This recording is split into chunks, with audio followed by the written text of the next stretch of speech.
Ladies and gentlemen, boys and girls, fathers of all ages, this is the Not Half Dad podcast. Oh, man. I am one half of your hosting crew, Dan Belk. And that man sitting right over there, he is the judge to my courtroom. And the other half of your hosting team, Mr. Aaron Selberg. Aaron, Hey, how's it going? how goes it, my friend? It's going. It's another day. It's a good day. Today's a good day. Today is a great day, if you don't mind me saying. Excited. Yes, we have an incredible show for you guys today. And the reason why it is so special is because we have a very good friend of ours.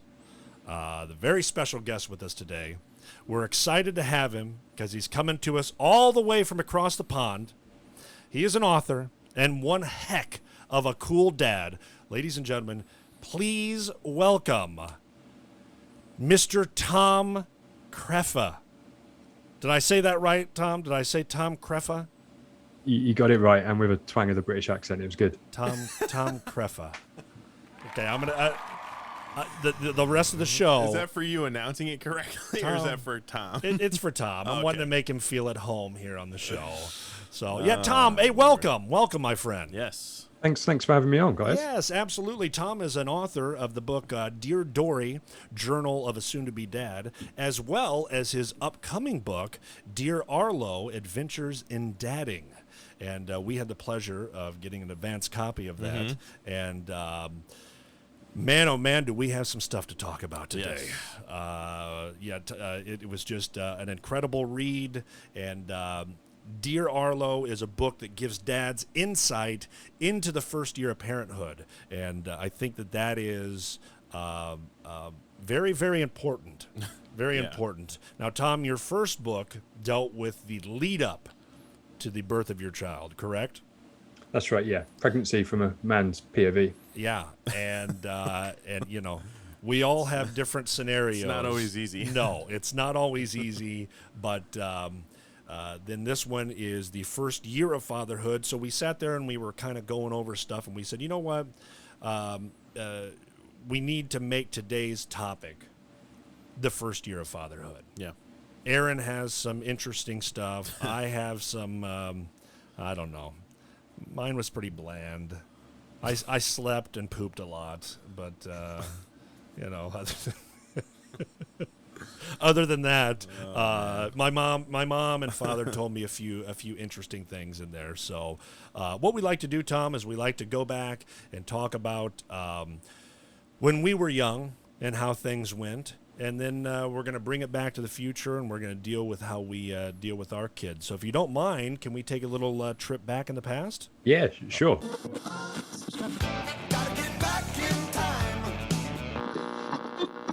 Well, back in my day. Let's take a stroll down memory lane. My mum was, it was just my mum. Dad wasn't around. My mum was pregnant at 19. Yeah. My dad was a married guy in his 30s. So they were having an affair. And as soon as he learned of my existence, he was gone. So he's never been in my life. So my mum was, she was both mum and dad. Yeah. So that's sort of the environment she was in. And do you know what? As a quick side note, very interesting thing to do is to go through part of parenthood and then ask your parents about it. I thought that's really relate after I've been through it. So I wanted to just say that. But yeah, so that's kind of the environment my mum found herself in. She said that she got the impression that nurses didn't think much of her. She also said that she was aware that she was a single parent, and that her mum gave her a wedding ring so that she could pretend she wasn't a single parent. So she there was a few sort of issues like that she was contending with. And she also told me that she was only able to afford all the baby equipment because she got a backdated benefits payment in the UK. So she said if that hadn't happened, she would have been in real sort of financial hardships. And she always was sort of growing up over past the first year of me being a baby and during my childhood. Yeah. Wow. But she says, all of that aside, she said she loved being a mum. She said she enjoyed the whole journey. She said she enjoyed me as a baby. And she describes a lot of her challenges, but none of them were really to do with me. They were more sort of those environmental challenges that she found herself against. Sure. So yeah. Sure. And that's the thing too. It's you can have a situation where it is both parents. You can have a situation where it's the mom that's picking up the mantle of both parents' roles, or you can have the dad that's picking up the mantle of both parents' roles. There's three distinct situations. I know with me, Tom had a situation where his mom, she picked up the mantle. She was doing it all. With me, my mom and dad were both together until I was about 8 years old. So they were able to tag team on everything. They had their each distinct roles. And then with Aaron, your situation was what, my friend? My parents were divorced when I was about 1. So I don't remember them ever being together. Yeah. My brother and sister, I think my sister was probably about 8 and my brother was probably about 6 or something like that maybe. Sure. And so for me, it's like I don't remember them being together at all. And my dad was a truck driver, and so he was I don't want to say he was not around, but we only got to see him every other weekend. And I actually reached out to him and asked him some questions about today's episode. And I haven't talked to him in like 3 or 4 years, just because we're not close. Like the whole family is not really close. So, we don't really communicate daily. I leave that to my wife. Her and her mom talk every single day. And she lives about 10 minutes from us. So, but I was like, what was it like the first year of being a dad? And he said it was with my sister, who's the oldest. And he's like, it's a blur. He's like, I don't really remember at all. He's like, I was gone most of the time because he was a truck driver. And he said that he, back then, he admits, he's like, it wasn't really like it is nowadays. He's like, I see you with your kids and you're way more involved than I was, feeding them and stuff like that. And he's like, it's totally different. And I'm like, that's weird. Like to me, it's like the weird thought process of being like, well, the mom takes care of everything, because I'm super involved, and we'll get into that later. I'll talk more about that later, but yeah. And the thing is, you can sit there and look at it and you go, man, it's so funny because we can only go off of the recounts that we hear from our parents. We don't, the first year, you don't remember anything. Right. So it's funny because sometimes they can make it look a little worse than it originally was, which my mom likes to kind of prod at me a little bit. Oh, you were rough around the edges, and you did. No, she jokes with me, but overall, my mom and dad said that I was a pretty easy baby. I was a big baby. So it was mainly head, though, right? Yeah, it was mainly it was a lot of head and very little body. But man, that 9-pound head was really weighing me down. I tried when it's starting to walk. It was tough. It was really tough. Oh man. So, but yeah, I was a big baby, so I ate a lot. Mom said I ate a lot, but Dad said that I did pretty good sleeping through the nights throughout that first year. As soon as I came home from the hospital, trying to get me on a routine, they said was pretty easy. And at one point during my first year, I had whooping cough. Now, that was a lot more common, I guess, back then. But it was a situation where I just about died from this, which is very scary. And any time that it's brought up by either mom or dad, especially mom, to this day, 36 years later, 36 and a half years later, she still gets, you can tell it was affected her. She gets kind of emotional about it. I can't imagine. And there was just a day that I had this constant coughing where it was really, really intense, and she ended up taking me to the doctor, and the doctor said, it's not a big deal. It's not a big deal. And he'll get over it. Well, then one day she took me to be babysat by my grandmother and my aunt, and all of a sudden I went into these intense coughing fits to the point where I would stop breathing. and they called her up and they said, "You got to get him to the hospital now." And they took me in there. They re-diagnosed it, and I had a whooping cough. And they said that if they would have let it go on a little bit longer, that this would have been the Not Half Dad show featuring Aaron. So it wouldn't have That's worked. what they told you as a baby? Yeah, that's what they said as a baby. Interesting. That someday this kid's gonna have a podcast. And so anyway, it was a very touchy situation, but overall they said that I was a good baby, and that I, like I said, got into a pretty fairly easy routine. So, but it's wild to see, you two situation. Your dad was around, but your mom still picked up a majority of the stuff. And then for Tom, his mom just did everything. It's you never know somebody's situation until you talk to them. It really is. It's just such an interesting thing. Yeah, it's. I mean, my sister kind of is going through a similar situation where she's got 2 kids and it's just all her, and I commend moms who can do that. My mom was kind of the same way, so it's intense, man. Being a parent is crazy. Yeah, it is. It is indeed. So once again, we have author Tom Creffer, and Nailed it. yeah, did I nail it? Creffer. See, it's just, you have one of the greatest author names too, might I add, Tom. It's it just flows off the tongue. Sure. It just flows off the tongue. I love it. I said it about 75 times yesterday as I was preparing for the show, and I still didn't get it right when we started. No, but so once again, Tom is he's already put out a book, Dear Dory. And Tom, I got to ask you, I didn't get a chance to read Dear Dory, but can you explain to me why it was Dear Dory and then you had a Dear Arlo as your follow-up book? Yeah, so Dory was the pre-birth name we gave to the bump. So very quick summary. Me and my partner were told it was almost a certainty that we would be able to have kids. And we were on a waiting list for IVF, or she was on a list for IVF, as well as some quite extensive surgery to have things removed that you really need to have if you want to start a family. And we were gearing up for all of those things. And then she just fell pregnant. It'd been almost 2 years. So Wow. We were pretty overwhelmed. I mean, me especially. And I sort of didn't really know how to process what was happening. I mean, I was obviously overjoyed. We really wanted to start a family. But part of my sort of coping mechanism was to just write a couple of things down in a journal. And then I did the same thing the following day. I must have wrote a third of the book before I even realized I was writing a book. So I'm completely an accidental author.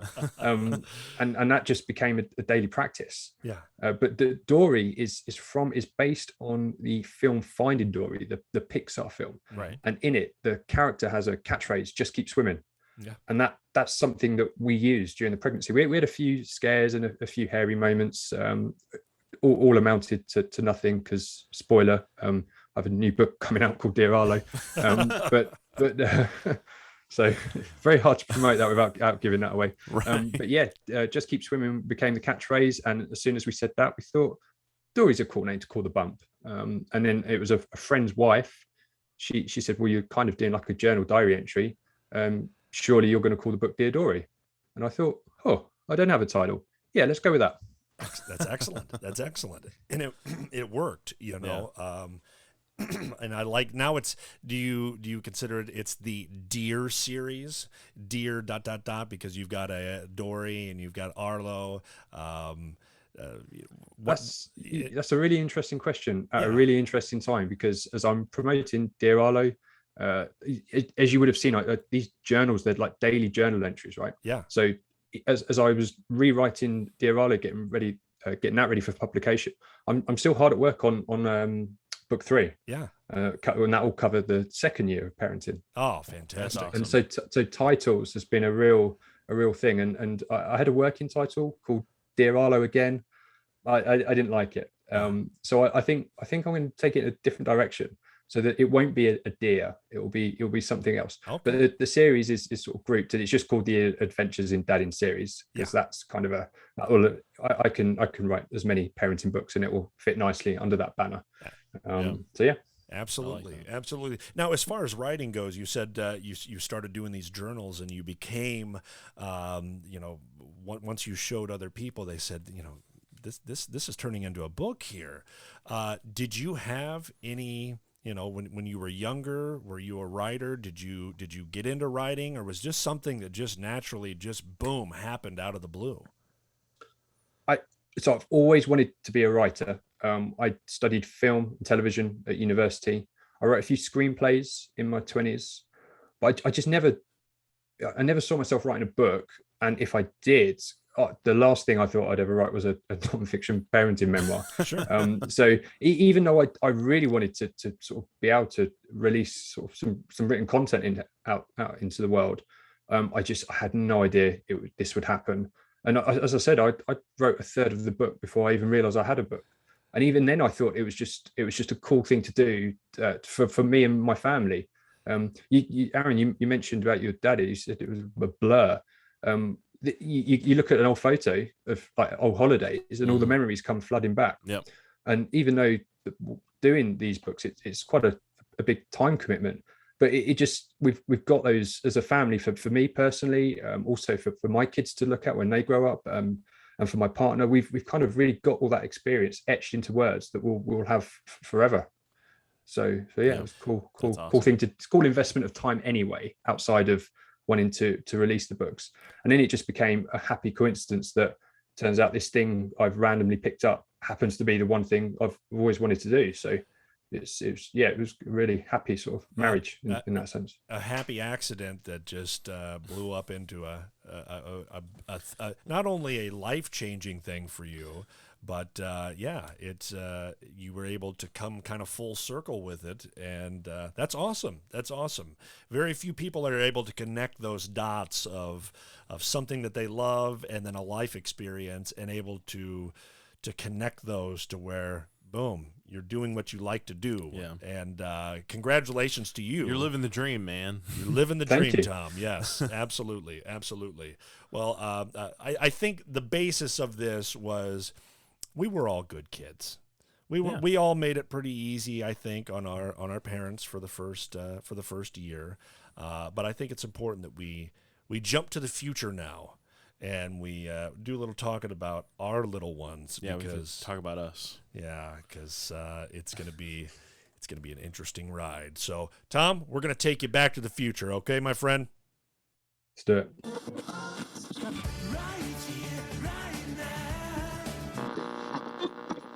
There's no time like the present. Let's see how Dan, Aaron, and dads do things nowadays. Yes, indeed. And things we do. I said do.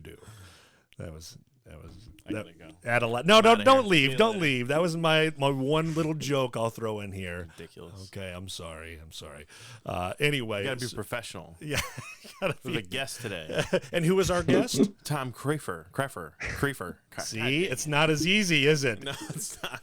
Creffer. Hold on. Creffer. There There we go. Mr. Tom Creffer. We're going to say your name. See, Tom, we're not really screwing it up. We're just saying your name as much as we possibly can. Get it out there. To get it into people's minds. I'll give you a quick story for the Dear Dory book. I had to create a separate website just called Dear Dory, because I thought I've got my own website, tomcreffer.com. Yes. Right. I thought no one's going to know that. I'm going to say that aloud. No one's going to know how to spell it. So I had to do a separate. Forwarded it to my main website. Yeah. Hey, that's how you got to do it. Yeah. That's how you got to do it. Yes, absolutely. So now we are in the current time with our kids. Yeah. And I have two boys. I have my son Parker, just turned 9. And then my stepson is getting ready to turn 16, Rico. Now, I wasn't around when Rico was 1. I came into his life when he was 2. So I really can't, there's nothing I can really talk about with Rico other than Amanda, my wife, saying, that he was a good baby. He was a good baby.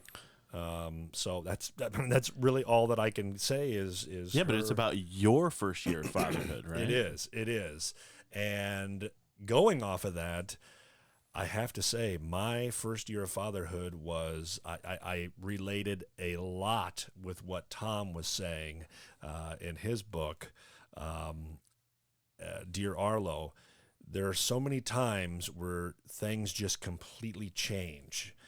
You may go in with expectations, but until you're in the situation, you don't know what's going to happen. Nope. And I know that you, my friend, had some interesting stuff for your first year. Yeah. Okay, so there's a part in your book where you talk about breastfeeding. And I related that to, okay, so if you listen to the pregnancy episode, and I was like, reading it, I'm like, is this Alyssa? I swear on everything, that is something that would happen to Alyssa. Yeah. It's just some craziness. Like, she's such an anomaly of medical practice, and it's just crazy. And so the reason that I kind of was like, oh yeah, I can relate to that, is because both my kids didn't breastfeed. Neither one of them did.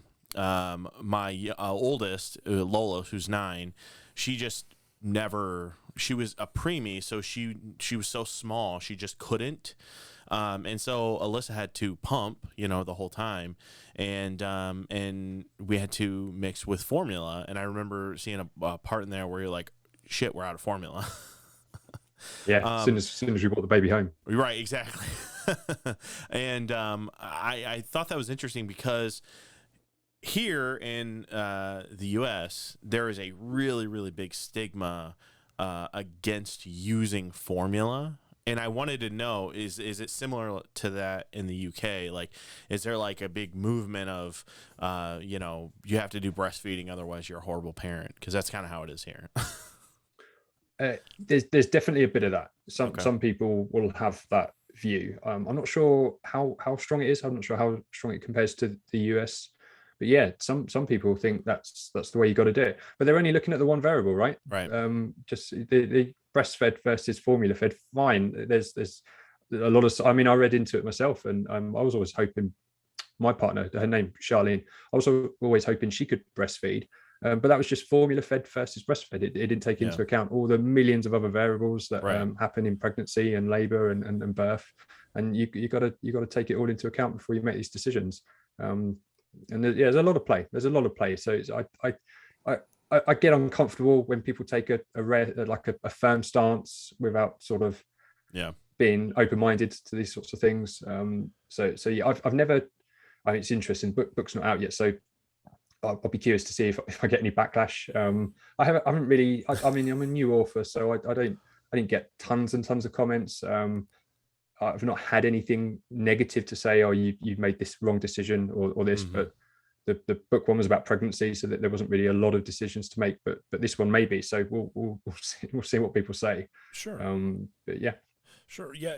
And I have to know your mindset. The scenario was because of the shape of your son's head and his jaw, it was creating problems when it came to breastfeeding. And as a dad, you're standing back and you're seeing your wife, and she's going through pain, and she's having some complications, and they have to stop because she starts bleeding. And as a dad standing back and watching this, what goes through your head? I mean, I obviously not good things, but I mean, you don't have the power to jump in and be able to be Superman and take care of the problem. You've got to allow other people to take care of the problem. So how did you feel while that was going on? While she was having issues, I just felt obviously very empathetic. I just couldn't get it in. I couldn't reconcile how this happens to women. They do the 9 months pregnancy, which, as you know, is a physical transformation. Right. Sure. They labor, which is wow. I'm thankful I'm a man. never have to go through that. I mean, Aren't we all? yeah. I mean, it's my partner. She was in hospital for almost a week. The labor was, I think, 3 or 4 days. Oh, She had good Lord. preeclampsia. She ended up having an emergency C-section, and so which I remember you spoke about that on a previous Yeah. episode, so she went through all of that to then go through that, that blissful moment where your baby's here and you get all that pain gets forgotten temporarily and you get transported to that cloud and you're having that perfect little bubble. For her to then move from that to then have all these other issues, Yeah. I just thought that's just not fair. Yeah. No. It's so not fair. And so I felt bad for her in that sense. And there wasn't, let's just say, it wasn't a lot I could do, but there was something I could do. And that was when we got to the stage where she was really, really struggling. I mean, there was a lot of blood, bless her. He really did a number on his mother. So the thing I thought I could do was to really be a part of the conversation, and when we decided to move to formula. So rather than just say, well, if you're struggling, you do what you want, your body. I felt that was the wrong thing to do. I felt like it should be a joint decision. Right. Therefore, I could at least shoulder some of the responsibility. Yeah. And then what I did is I just said, well, let's if we move to formula, what else can we do? And there was a bit of research I did into probiotics, and we did a lot of research into sort of weaning and the food elements, and we just agreed, look, we can really nail that. There's nothing we can do. We can't control what's happened, and that really helped because, as I said, it sort of helped me shoulder some of the responsibility of that decision, rather than just taking a backseat and saying, well, I know you're having a bad time, but you're the mum, and there's nothing I could do about the way biology works for our species. You've just got to sort of make your decision and own it, because you've got the baby blues things and everything. So emotionally, women are in bits sort of the 5 days afterwards anyway. Yeah. So that was something I could do that helped. Well said. Yeah, my wife actually went through postpartum also with my firstborn, and it's intense. Like, you don't really know, and I think it speaks volumes on you as a dad to go, I'm going to shoulder some of this responsibility, because I was kind of the same way, and I'm just like, if we're struggling, it's okay that we go to formula. It's not that big of a deal. And she's like, but everyone's going to judge us. I'm like, who cares? Who cares? Yeah. We're doing what's best for the baby and for you and for your mental health. Like, she was so distraught that she couldn't breastfeed, she's like, I'm a failure. And I'm just like, you're not. The opposite, complete opposite of that word. Yeah, absolutely. Yeah, there's so many people, and you got to sit there and think, life is too short, to allow other people's opinions to ruin such a special period of time. Yeah. That moves so quick too, and I know that you touch on that, Tom, in Dear Dory, how fast things move. Every day it's something different. And with my son, when Parker was born, I was working third shift in a factory, and it was really tough because leading up to the pregnancy, I was working third shift, so I wasn't there with my pregnant wife overnight. The period of time that I thought that she needed me the most, to be there in the middle of the night, and I wasn't there for most of it. And then when Parker was born, it was a very easy childbirth. I talked about it on the last episode, where it was just was a very tranquil situation, and everything went very smoothly. Mm-hmm. And I looked down, and he had a little cone head, and I thought that what the hell is she giving birth to? But it ended up that cone went down, and he's a beautiful, beautiful baby. But Tom, you talked about that first moment that you hold your baby, and that was probably the most relatable thing in the entire book. And it was right at the beginning, is that moment that it all becomes real. It all becomes, okay, I'm a dad. I am holding my baby. Or in your case, you are getting ready to dress and take care of your baby. What's the one word you would use to describe that scenario for dads that that haven't had their kids yet, or that their wives are pregnant, what's one word that you would say to describe that one moment where you connect with your child? I've written 2 books, and I can't think of a single word that does the experience justice. Exactly. When I was waiting for that, other dads would tell me all the time. They would try to describe the experience, and you try and visualize it, but until it happens, you have no idea. And then I realized it's very difficult to describe. I mean, there's a lot of words you could throw out there, all sort of all nice, wonderful feelings, like loads of selection of words to choose from, but it just doesn't really do it justice. No, It's very difficult. no Very word. difficult. Yeah, yeah. It really is. You could say magical. You could Yeah. say life changing. You could say, scary. I mean, there's any number of things, but I completely agree with where you come from, where there is just no word to describe it. There's no sentence to describe it. There's no paragraph to describe it. It is just such a, I think you can just generically say, a moment in life that is indescribable.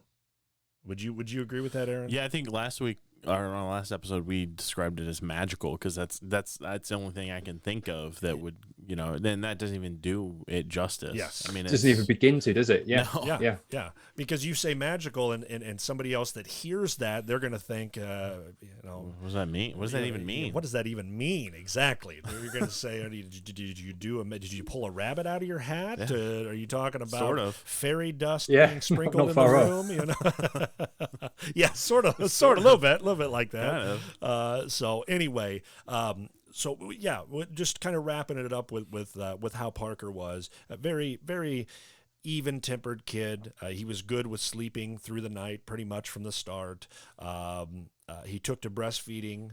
It was just an all-around happy baby, and luckily I was only on that third shift schedule for another month and a half, and then boom, I was able to get into a good routine. And the rest of that first year, I was right there and was able to, because when you're working third shift, even when you're not at work, you're just so screwed up on your schedule, Yeah. your sleep schedule. When you're awake, you're trying to deal with the new baby. You're trying to enjoy every second, but then you have work looming over your head that whole day, and it's just that's one of those things where I was very fortunate to find another position to where I could move to where I could be there and get on a normal routine, like I said. But yeah, I remember the first time I changed a diaper, the first time that I washed him, it was scary as hell. Yeah. I remember my hands shaking and just kind of getting that wave of emotion kind of coming over your body. But the satisfaction after it was done is indescribable. It's such a small thing, but you get such a huge feeling of accomplishment over changing the first diaper and that kind of stuff. Did you feel that, Tom? Yeah. So we can't come up with a word to describe holding your baby the first time, but I can come up with a word for being asked to dress your baby the first time. Panic, fear, terror, Yes. all of those things, and it was just such a drop, because you are in that cloud, aren't you? Yeah. You know, holding their little hands, and then I think it was one of the midwives said, "Does Daddy want to get the baby ready now? Do you want to dress your son?" And hand shaking. I remember that, and also because my partner, she had an emergency C-section. Yeah. There were so many people in the room. It almost felt like an extra 10 members of staff had just come in just to watch me, and I felt that. Yeah. Well, in the section in the book where you describe that, I felt, as I was reading that part, I felt like I was standing right next to you. The way that you described it, the way you went through your emotions, what the doctors were doing, what they were, just that whole scenario, how you set that scene was incredible. And I really appreciated that, because it made me think back on some of my situations where I was in complete panic, where I was scared to death. And it was like, okay, I'm not alone. Tom also felt this, but you felt this right out of the gate, man. The baby is born, and then boom, right in front of you, you're on stage, my friend. You're on stage. Yeah.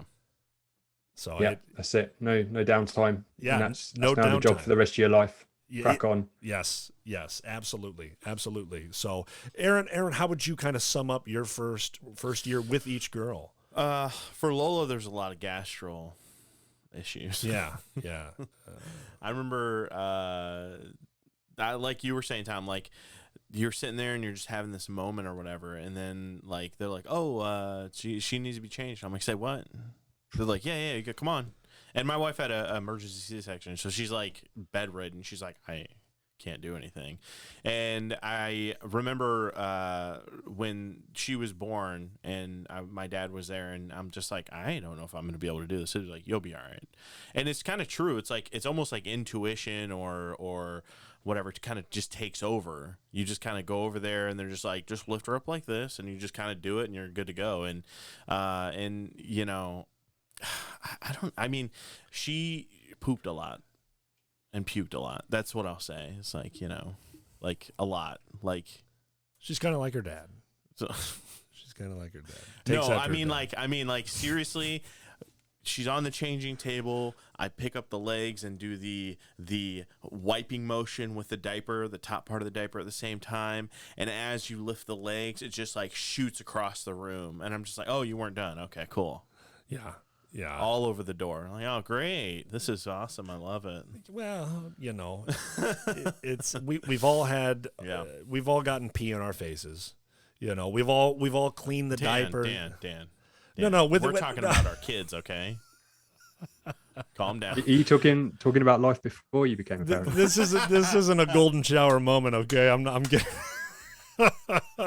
I was a crazy man back in the day, okay? Oh, boy. All right? No, we've all with our children been peed in our face. We've all changed that diaper, and the minute that you pick them back up, they fill It's it. just so, you know what I equate it to is just they're just so relaxed around us. Yeah.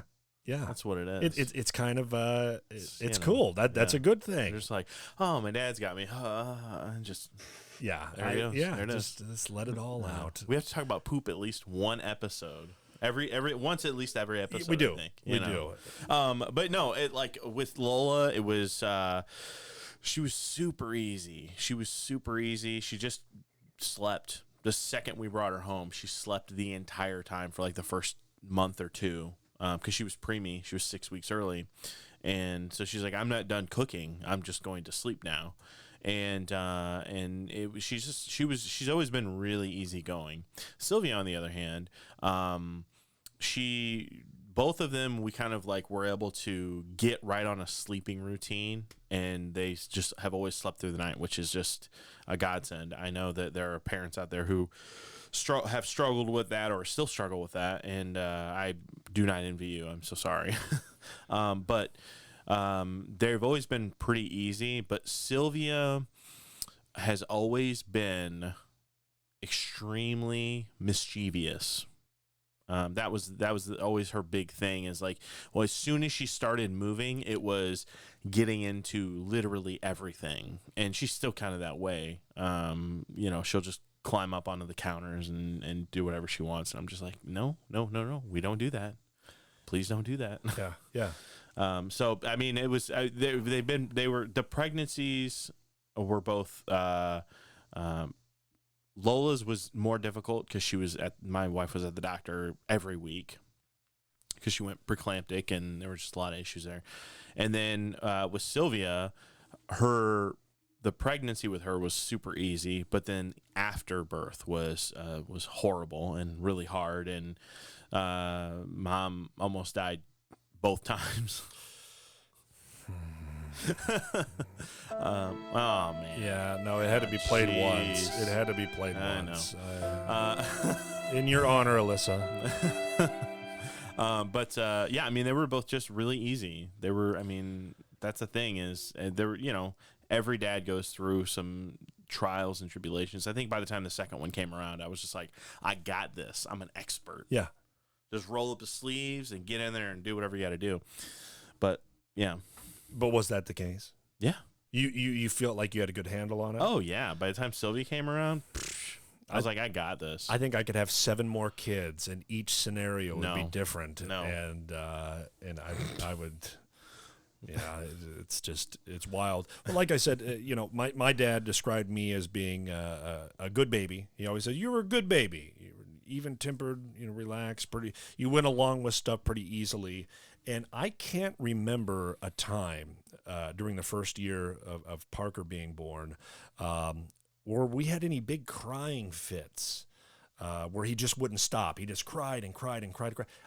I honestly can't remember a time when that happened. The times where you just want to pull out your hair. No. Not necessarily you, Aaron. Maybe I've already done that. Yeah, that's why. That's why. Pull out your beard. We'll pull out your beard. Yeah, there you go. So, but as far as temperament goes, Tom, how was Arlo during that first year? If you had to sum it up as a whole. Really chilled, actually. When he was delivered, you look out for that cry, right? You that's all you want to hear when you're waiting for your baby. He did this sharp, short cry, and then that was it. And then he was delivered. He was handed over to us, and he didn't make any sounds, to the point where the midwives had to go and get him. And they said, we're just going to check him over. Turns out he was fine. He was literally just chilled. He was just cool. So his temperament, he was cool. I mean, we had I had a couple of we had the odd night that was difficult that I covered in the book, but generally he's lovely temperament, really chilled. He was sleeping through from 7 weeks, so for me, sleep was by far, that was my biggest fear going into parenthood. Yeah, I do not do well without a lot of sleep. Right. Really do not do well without sleep. So if for him to get that bit right, I'm very thankful for him for that. Yeah. Sleep was important to me too. It's just it's still nowadays. If I don't get enough sleep, I'm the one that wakes up and is in a bad mood. My kids are like, "No, Dad, just settle down. Please go to sleep, Dad. Go back to sleep. You need the rest." But so anyway, so I think we all had. It could have been a lot worse for our first years of fatherhood, but the beautiful thing is in your book, Tom, which is Dear Arlo, and it is an honest, rendition of your first year, and it really, in going through it, Aaron and I both had said together, it was one of those things where it was so relatable. But then you think there's dads out there that have just insane situations that they're dealing with, whether it be children with disabilities, whether it be, there's just a whole gamut of things that could happen. So I think that we just need to be, thankful of the scenarios that we were put in, that we were able to easily tell our stories, and in Tom's case, not only tell a story, but do it in a hell of a good way. Once again, we just love the delivery of your book, Tom, and I like how you are writing it to your son. That was such a creative way to do that. Yeah, that was cool. Guys, I don't know what to say. Thanks very much. Absolutely. That just I think that we should dive a little more into what it is that makes you tick, and if you don't mind, kind of get into the book a little bit more. Would that be okay, Tom?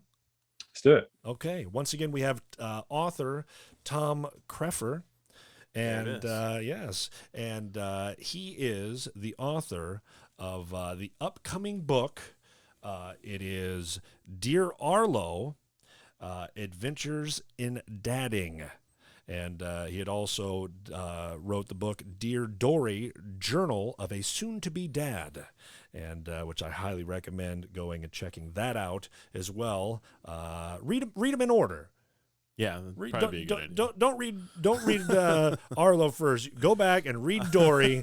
Get that under your belt, and then you're gonna be taken. Unless you want it to be like a Tarantino movie, then you read Dear Arlo, and then you go back to the beginning. That's true. That's a very good. That's good. That's a very Yeah. good point. That's a very good point. So no, but that way you can take this journey with this incredible man, Tom. You really are. The first thing that I have to ask you. There was a paragraph written in the first section before we get started, and if you don't mind, if I could read this, because I think this kind of sums up your whole mindset with this whole thing. You said, and I think it was perfectly described, if my first book, Dear Dory, was an insight into the experiences of a first-time father bumbling his way towards parenthood, then Dear Arlo is an insight into the same father bumbling through his first year of parenthood, 70% of which he spent winging it with his partner. I think that was beautifully written. Yeah. That perfectly described your two books there, and I think that's what makes you so relatable, Tom. Is you're open and honest with everything. Do you know? I think I lied. I think I should have put 90% instead of 70%. So I think you've got me on that one. Hey, you know what? It happens, especially for your first one. You've got to. People can give you advice all they want to. You can read as many baby books as you want, but it's never prepares. It never prepares you until you are down in the trenches and you're holding that baby. That baby is sitting in front of you, and anything can happen. Yeah. So, but yeah, I really enjoyed how you had, after reading the book as a parent, like I said, I appreciated how open, honest, relatable, and raw you were with the delivery. And I've noticed that on your website, which is www.tomkreffer.com. That was a joke, John. TomKreffer.com. Good save, John. Thank you. That you actually have a little disclaimer in there, and you say, hey, there's some language in this. Mm-hmm. And I appreciate that, because I think All right, look, you're looking at me. I know exactly where you're going with this. And listen, okay, this is a real world. Yeah. Right? Uh-huh. I'm not gonna pussyfoot around it, okay? You don't need to. Language is real. Language is real. There's a lot of moments in there whenever you're trying to take care of that kid where you go, mother. Oh. No. I'm not going to. Just say it this one time. We have a special guest. Just say it this one time, Dan. Tom, my thing on the show is I don't say the F word. That's one of my personal things. I'll say shit. I'll say. This one time. I'll say hoochie. What? No one says that. Nobody says hoochie anymore? No. What are you, from the 80s? Yes, I'm a product of the 80s. Oh, that's true. But I don't say the F word, Tom. But you do drop I do. it. You do drop it. Me too. I love to say it. And Come on, I tell you what, man, as I was reading it, I felt... It just has that punch you just need sometimes. I felt closer to you as with every F-bomb that I read, because it was raw and it was real. What made you say, you know what, this is how I'm going to go about writing this? I'm not going to, like Aaron said, pussyfoot around this. I'm going to tell it like it is. What made you do that? That was not a creative choice. That was just what came out on the page. And to not put it that way felt like it was a disservice to the story and to my personality, I guess. It was, I mean, I thought about it. We talked about it with the editors. They're like, you do like to swear a lot. And I thought, yeah, I do. And I don't want to take it out. It was not a creative choice. It just felt like I hate using the term voice when to describe myself as a writer, but that is true. It just felt like my natural voice and rhythm in my writing. It felt right for that story, especially about parenthood. I mean, if there's one aspect of your life that you need to swear a lot about, it's about parenthood. So yeah. There's a lot of swearing in it. But I tell you what, not so much so that you're distracted. Like I said, it makes it relatable. It makes it honest. And have you ever had a time maybe going back and as you reread sections or you kind of are trying to get the book ready? Was there ever a time that you thought in your head, "Hey, this is something that maybe I hope will make it relatable for other fathers"?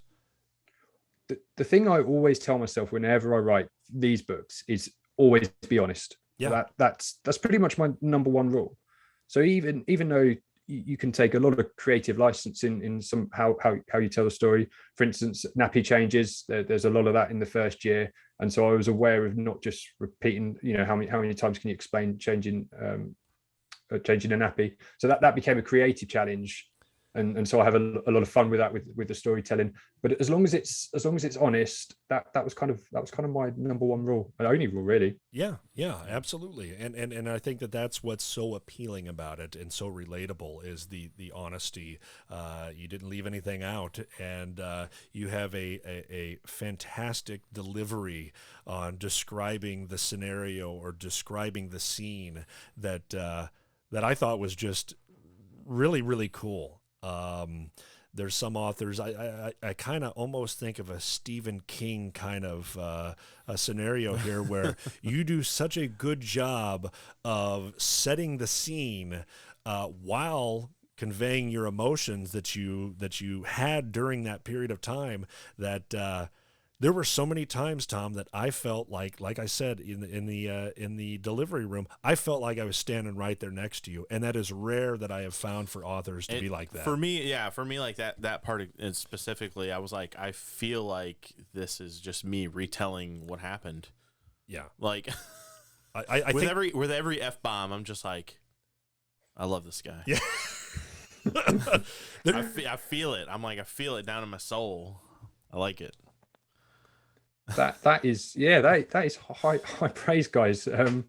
Because I do think of myself as an author, but at the same time, I still think I'm just out the gates. I wrote most of the first book as a happy accident, so I'm still learning. Right when I was writing Diodori, I have a day job as well. I'm just sort of transitioning careers at the moment, and my day job is working for a bank. And there's someone there who she used to teach A-level students in the UK creative writing, and she'd do just a free weekly session for people. You could just get involved. So I was taking weekly creative writing sessions, just trying to learn anything and everything I could. I was reading a lot about sort of the craft and just immersing myself in it and seeing what would happen. But it had no idea that there's so much of the in the books that is. It's not. It's just a fluke. It is just a fluke. It's just what's come out. I guess you could say it's not natural voice again. Hesitate to go back to that word voice, but it's true. So to hear you sort of reflect on how you relate to the material, that literally is as good as it gets for the gig for me personally. So I really appreciate your words there. Oh, absolutely, and it's just pure honesty here. I mean, this is. We've read a lot of books on parenting, and there's some of them that you're struggling to turn the page. I have a whole library of books that like people got me when my wife was pregnant with our first kid, and I'm just like, half of them I didn't read. And I wish this and Dear Dory were around when my kids were getting ready to come about, because that would have been like, okay, whew. This guy gets it. Like most of them are real sterile, and they're just like, being a parent is hard work. And I'm like, oh yeah, no kidding. Yeah, but give us something new, and Tom definitely gives us something new. Tom, I've got just a couple more questions for you here. We've really appreciated you spending the whole show with us here, and one thing that really stood out, and it was at the very after turning just a couple of pages in the book, was your dedication. And you said, this is for Arlo. You said, my son, my teacher, my small-sized buddy. I loved how you described your son as your teacher, my teacher. We often think of ourselves as the teacher for our kids, but we really do learn every day from our kids. There's something new that we learn every day. How long did it take you to come up with that dedication? Was that something you just, boom, you wrote down, or did you take some time to think about that? Uh, in the middle, maybe a little bit in the middle of those two. I knew it was going to go to Arlo, and I'm a big fan of sort of personal development and reflection, and my books, as a result, was journaling. So I do a lot. I love learning, really enjoy learning, and I sort of looked at parenthood as basically just one giant learning curve, because it is, and they change every day, and you're learning every day, and you're tweaking different things, you're reviewing like the past 24 hours and going, what can we do different? And it's all down to becoming a parent, and he's my only child, so it felt like a natural fit. Yeah, and I think it was beautifully written. I think that's just, you nailed it on the dedication. You know, my son, my teacher, my small-sized buddy.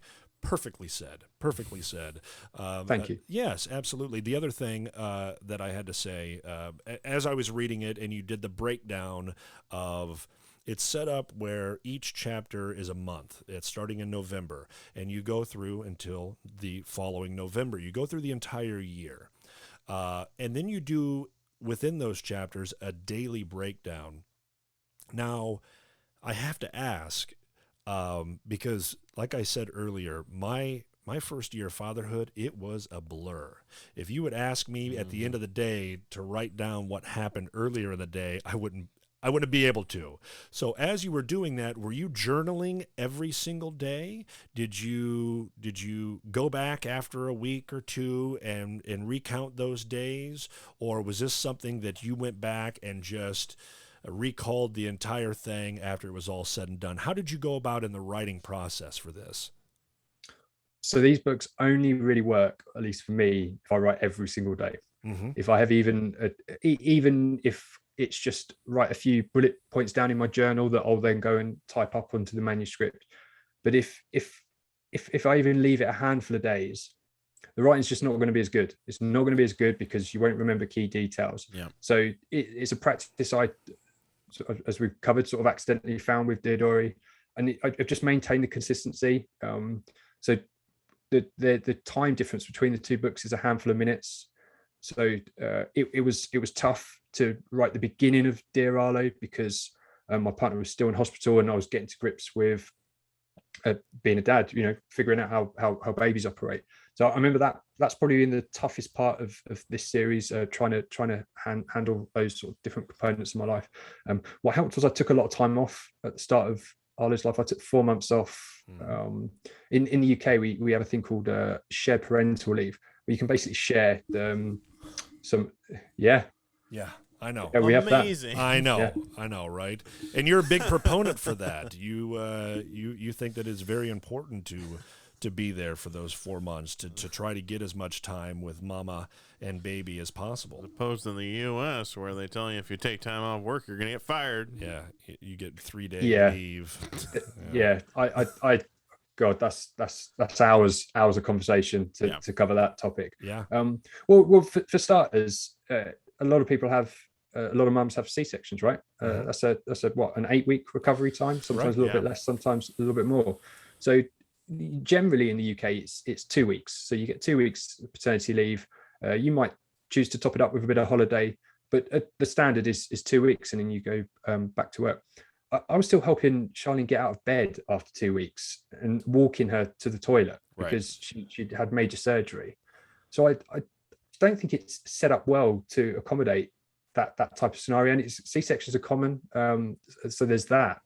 And then the other thing that struck me is after the first 2 weeks were up, that is just flown by, getting to grips with just all the practical elements of parenthood, entertaining visitors, right? I don't know what it's like in the US, but in the UK, everyone wants to come and see the baby, but you get like a huge influx of visitors, and then boom, everyone's gone and you don't see them, and then you've got a bit of a transition period there. But I just felt after the first 2 weeks, I thought I hadn't even begun to adjust and get into grips with my role as a parent. I mean, I was lucky to take those 4 months off. You have to. It depends on sort of finances and your personal set of circumstances. But I always do advocate and encourage dads, if you can make it work, try and take as much time off as possible in the first year. I was about to use the word lucky then, but that's definitely the wrong word. But after the first 4 months, I was only back in the office for 3 days before the UK's first lockdown, so COVID. That played a big part in sort of my first year of parenting, because I wasn't going to work, so there's no commute. I'm writing books on the side, but it meant I had more time at home, more time than most dads. So I was very fortunate to sort of have that time, that's rare. And then that's one thing that stood out to me too, was this was a unique situation for you. You were doing this during such an unprecedented time with COVID, and dealing with not only raising a child now, but all of the fear that was right outside your front door. That's intense. That's an intense situation. Yeah, there. it is. But hey, you've got to adapt no matter what the situation is. You've got to adapt, and you certainly talk about that in the book, Tom. One thing I've got to say, Aaron and I were talking about this in detail, and this was the question that I think both of us wanted to ask you the most. Oh boy. You show that it wasn't always a smooth ride, and I think we know the answer to this, but I've got to ask. You show that it wasn't always a smooth ride, such as the problems with the breastfeeding that we talked about earlier. Was there ever a point where you were hesitant about including something in the book? Whether you still did or whether you didn't, was there ever a point where you were like, this is too much, or this is too personal, or did that ever come up for you? Never. So far, that's never happened. So I'll give you a quick insight into the process. So I write every day, as we talked about, and then at the end of the year, or when the book's complete, I go through all the journal entries, and some of them are just not very good. So some of them get cut, and then sometimes there is a bit of repetition, so those entries need cutting. Also, I have to show the book to my partner.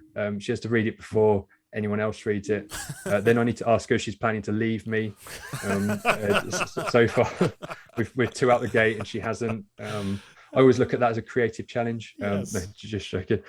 So then that sort of becomes to form the content of the book. But it's interesting you asked me that, because there are things in my 3rd book that will be coming out next year. I'm kind of toying with that. I'm like, can I release that? So it's something I certainly think about, but for Dear Dory and Dear Arlo, no, everything, I never held anything back. Well, a tip of the dad hat to you, because I think that only makes it a stronger read. I think that it only makes it more beneficial to the fathers, the fathers that already have children, the fathers that have been through this, the fathers that have children on the way. It speaks when you have that honesty, and where you're an open book, no pun intended, or pun intended, where you're an open book and you let it all out, and I think that is going to be very helpful for the readers of this book to see the good, the bad, the ugly. And sure. And I think that you do a great job of describing it. And I have to, my hat's off to you for how you handled that, Tom. Thank you very much. It's the reason I agreed to publish it, wanted to publish it, was to sort of solve for that gap in the market. I always struggle with how to sell these books, because they're non-fiction parenting genres. They're not like some of the other reference books that are very much how to. But I was convinced, even though I might not be the best salesman, I was convinced they'd be helpful. I was convinced they'd give it a different perspective, for just to help dads, just give them a real understanding of, or insight into what it could be like. Nothing obviously is replaces first-hand experience. So to hear that again, you've sort of reacted to the material in that way, and that you think it will help other dads is, I mean, that's my job at the moment, as far as I'm concerned. So that's good to know. Absolutely. Well, and I think the thing that kind of really was one of the factors for me in really, really understanding and loving the book was the fact that it's kind of like, with our podcast, it's like we want dads to know you're not alone. And that's kind of what this book does, is go, you're not the only one going through this. It's all dads have to go through some of this crazy stuff, whatever it is, or whatever. And it's easy for me to go, oh yeah, it was easy, yeah, Lowell was super easy, slept through the night, whatever, because I don't remember every single detail. But to have a book where you're like, this is everything that happened, you go, oh yeah, I do remember exactly what it was. So I think I think it's going to be a big help for a lot of upcoming dads and dads who have had a kid for a little while. It's kind of a good refresher book. Absolutely. And Tom, we had talked about this off air, and I just got to say this to kind of end up this section here. You have later on in the book, you have a moment where you say, while you're at work, you look at the clock to see the end of the workday, but after you have your child, you look at the clock to see when you get to go home. Yep. And be with your family, to see your family. And it changes something so simple as looking at a clock, and it changes your whole perspective. You have a different motive behind that. And I thought that was very powerful. That is another relatable thing. It's the simple things in life, that having a child, having somebody that you have to take care of, something that you love so much, someone you love so much, it changes even the simplest of things. It changes the context of looking at a clock. Yeah. For me, it was just the shot, the cliche that kids grow so fast, babies grow so fast. It's a cliche for a reason, right? It's true. And because I took so much time off, I was really heavily involved. I was hands on, so I kind of re-baseline my existence to be a stay-at-home dad, and into suddenly then go to work. I mean, I know it ended up that I wasn't at work for very long, but I didn't know that at the time. So those first few days, they were really hard. I get a little bit of what it must be like for mums to come off having a year in maternity and then go back to work. I can relate to that a little bit now. And like you say, your whole life's changed. You left work before the birth, and then you return as a father, and your number one responsibility. I wanted to be at home. I wanted to be at home and just chill out with him. It was good fun. Yeah. He is good fun, and I enjoyed that element of it. And so to then take a huge chunk, all of my day, to go and sit in an office, I was like, no, it's not really want to be. And so the clock was that was a good metaphor to sort of sum up how I was feeling. And it was perfect. And like you said, they grow so fast. Every day something changes. With my young one, it seemed like every day there was something new about him. Not only actions, not only what he did, but how he looked. Mm-hmm. I mean, I would see him and I would go, okay, I'm starting to see your nose looks like your mom's, or your nose looks like your dad, your eyes look like your mom's. And the point of his head was flattening out. Yeah, right? And the point of his head was flat. He wasn't a cone head anymore. I was very proud about that. So yeah, there's just, I think you hit the nail on the head there. It was being around, just wanting to be around. You almost revolve your day then about getting back home to the family and being around your child, being around a mom to help her out. And that's a testament to you as a dad that you have that feeling, because there are fathers out there that don't feel that way, that they would rather stay at work as long as they possibly can, get as much overtime. So that just goes to show the character that you have there, Tom. And good for you, my friend. Good for you. Thank you. Yes, absolutely. Once again, we have author Tom Kreffer. And Tom is the author of Dear Dory, Journal of a Soon-to-Be Dad, as well as the upcoming book that we've been talking about today, Dear Arlo, Adventures in Dadding. Tom, I always end the show with a little fatherly advice, and I want you to tell me if I do okay on this one, all right? Because sure. Now it's not just Aaron critiquing me. Now I have my new friend Tom. So my fatherly advice is this. The first year, it moves fast. Yeah, you need to listen, learn, and leave your ego out of it. It's going to take willingness and practice, but just know we all go through highs and lows. but the knowledge of childcare that you gather throughout that first year is going to help you in all the years to come. Well said. Oh, Very good. Thank you. I'm tearing up a little bit. Less Mike Brady. Yes, it was less Mike Brady, and it was just kind of getting to the core of it with the fatherly advice this week. So we encourage everybody to go and check out Tom's books. I know that Dear Arlo was just a fantastic read. My next, see, I'm going to read them out of order. Now I'm going back and I'm reading Dear Dory, and I think I'm going to read Dear Arlo again. Just like you that. know, yes, it's certainly one of those books you get in your collection and you can go back to time and time again, even if you just need a little refresher of parenting and parenthood. But you can find also more about Tom at tomkreffer.com. We'll link to it down in the description. Yeah, it is Kreffer, KREFFER.com, where Tom's going to actually have some free ebooks available soon that deal with pregnancy, labor, and newborn babies, which I think that's pretty cool, Tom. Mm-hmm.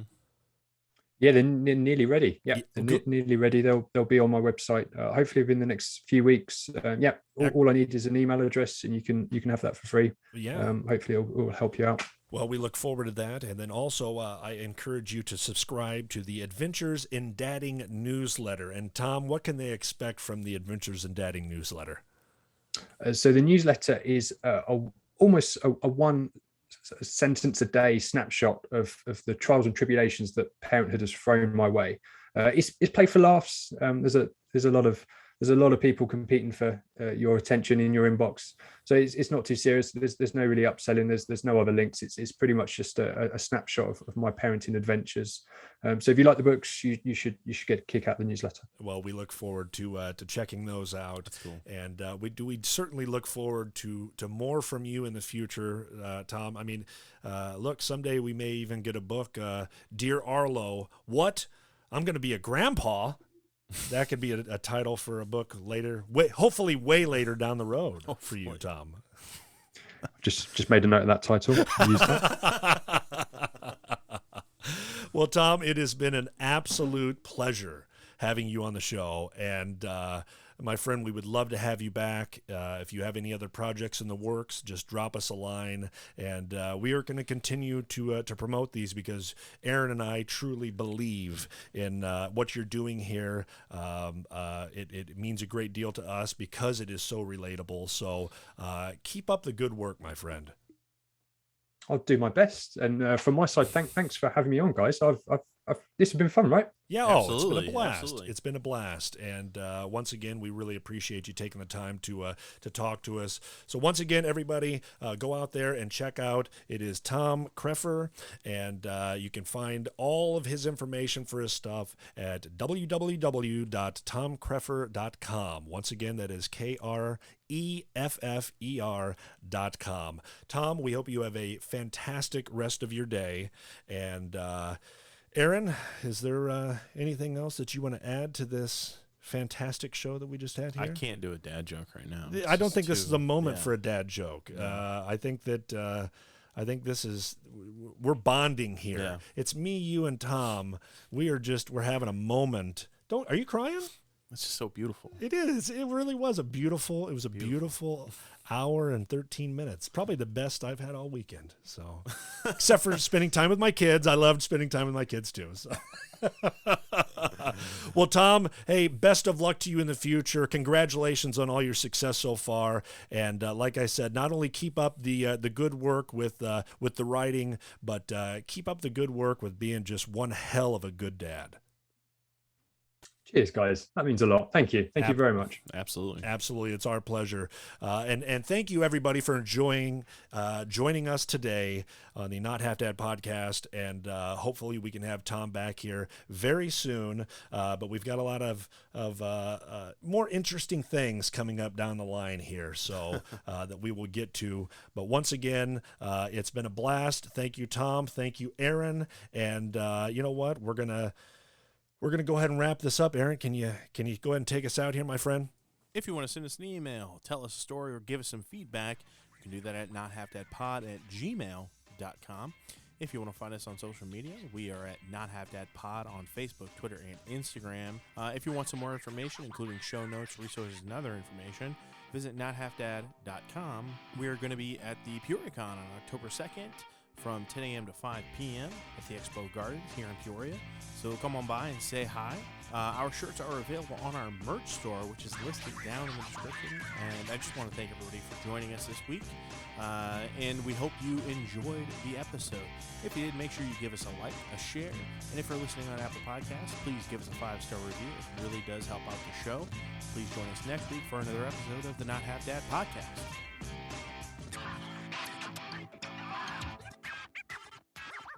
Keep it real, homies.